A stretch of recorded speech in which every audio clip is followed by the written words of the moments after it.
Selamat siang. Apakah ada yang di HP-nya dipasangi aplikasi Kitab Suci? Ada. Silakan buka.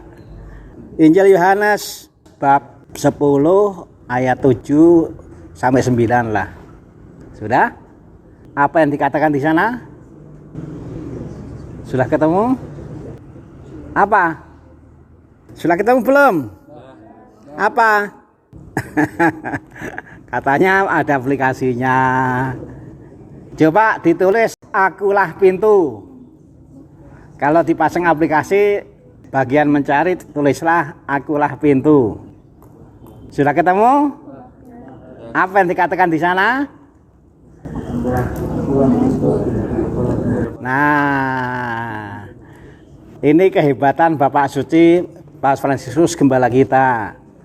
Mau memberikan pengajaran kepada kita, tapi dengan cara yang sangat sederhana, yaitu dengan cara menvisualkan pesan sabda Tuhan. Kalau di Mazmur bab 119 ayatnya itu 105. Firman-Mu pelita bagi kakiku dan terang bagi jalanku. Sabda Tuhan itu begitu penting, dan Bapak Suci itu mengangkat sabda Tuhan, menjadikan sabda Tuhan sebagai bahan belajar, tapi dengan cara yang sangat sederhana, maka kemudian divisualkan dalam bentuk pintu itu. Jadi Bapak Suci itu mengajar kepada kita tentang siapakah Yesus. Yesus adalah pintu suci. Akulah pintu.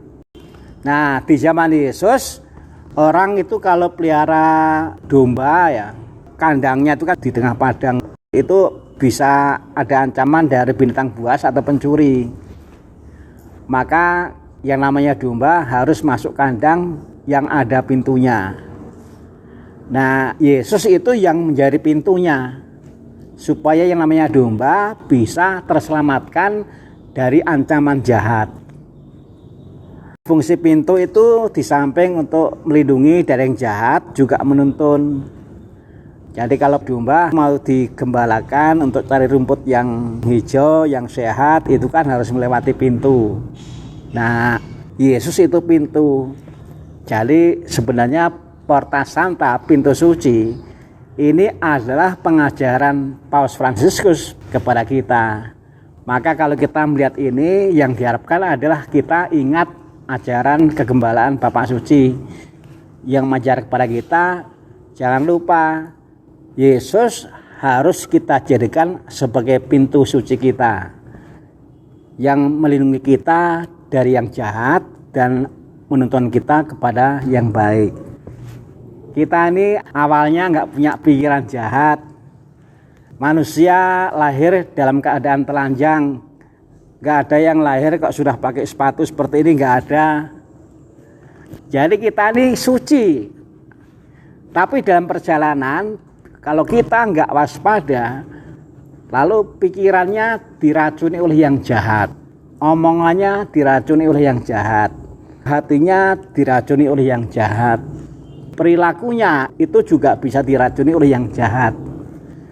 Jadi perjalanan itu berarti juga berhadapan dengan yang jahat. Nah, Yesus harus kita jadikan sebagai pintu suci, Porta Santa. Yesus harus kita jadikan pelindung supaya kita terhindar dari yang jahat yang nggak bisa dihindari. Saya setiap Sabtu pagi jam 8 tuh ngajak beberapa anak yang mau. Kalau kalian mau silahkan. Jalan bina karakter, ya karakter building, tapi dengan metode mencari tantangan. Hidup itu banyak tantangan dan anak-anak saya latih. Kita menghadapi tantangan dan kita harus mengalahkan tantangan. Meskipun sampai sini biasanya terus pada tepar. Tapi kita harus mengalahkan. Jadi iblis kejahatan itu ada. Manusia pertama di kitab Kejadian, Adam dan Hawa dikalahkan oleh iblis.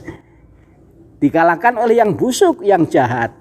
Tapi Yesus, Adam baru, di perjanjian baru dia mengalahkan. Jadi yang jahat itu kemungkinannya hanya satu di antara dua. mengalahkan kita atau kita yang mengalahkan. Jadi Sabtu pagi itu saya anak-anak cari tantangan, kita kalahkan tantangan. Kita tuh bisa, tapi asal kita bersama Yesus. Jadi kalau kita tuh ngolong, kita lewat pintu suci itu harus kita hayati. Saya mau melaksanakan apa yang menjadi bahan kegembalaan Bapak Suci. Kita harus memastikan diri, kita lewat, kita menjalani hidup, tapi bersama Yesus supaya kita bisa mengalahkan yang jahat dan kemudian memenangkan yang baik.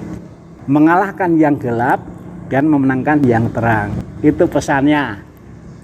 Jadi kalau kita melewati pintu suci, pengajarnya Bapak Suci adalah supaya di dalam menjalani hidup kita bersama Yesus yang membantu kita melindungi dari yang jahat, menuntun pada yang baik. Itu cara Bapak Suci untuk mengingatkan kita, ingat pintu suci, ingat Yesus. Karena di zaman sekarang itu, waduh, kejahatan udah di mana-mana toh. HP itu ada penjahatnya di sini. Orang menggunakan HP untuk judi online, untuk pinjaman online. Nggak ada yang tahu, ya kan? Waktunya berdoa sibuk main HP, waktunya pelajaran sibuk main HP. Di sini ada penjahatnya. Masalahnya kan tinggal kita bisa mengalahkan atau kita dikalahkan oleh penjahat yang ada dalam HP. Jadi dunia dalam genggaman. Yang jahat ada di genggaman, yang baik ada di genggaman. Sekarang sikap kita nyasar darah dua.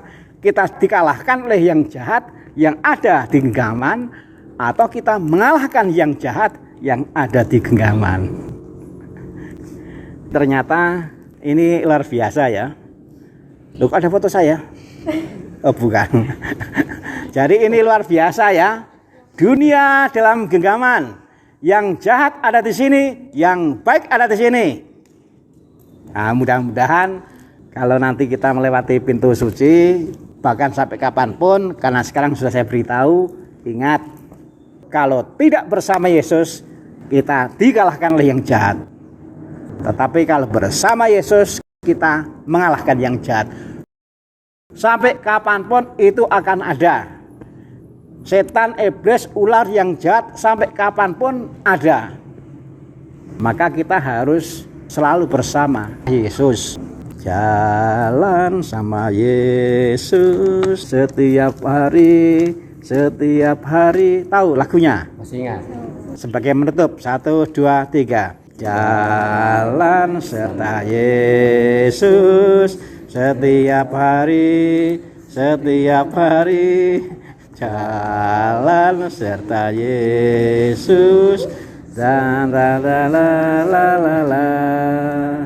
jalan dalam suka, jalan dalam duka, dan sertanya setiap hari. Jalan serta Yesus selamanya. Terima kasih Rama yang sudah memberikan pengantar tentang pintu suci ini ya.